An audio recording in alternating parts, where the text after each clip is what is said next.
ou contre le collier étrangleur. On voit quand même pas mal de voix qui s'élèvent contre ce genre d'outils coercitifs. Alors, les colliers coercitifs, donc collier étrangleur, collier à pic, ou même si on parle du collier électrostatique, collier électrique, entre guillemets, on est de plus en plus en train de prendre le virage où on va réglementer l'utilisation de ces pratiques, etc. Pour l'avoir pratiqué, je vois très bien en effet que ça va fonctionner pour apprendre la marche en laisse, pour éduquer et compagnie.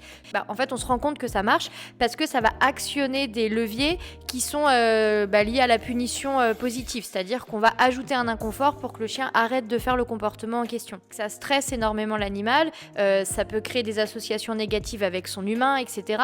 C'est pas parce que ça marche finalement que là on va être sur un outil qui sera bienveillant. Pour le coup, c'est pas le cas du tout. Pour l'avoir testé, comme je vous l'ai dit, même avec ma propre chienne quand j'ai démarré ma carrière, quand j'ai ensuite changé de technique et que j'ai complètement abandonné ces outils et que j'ai changé mes façons de faire, j'ai vu sur ma propre chienne une autre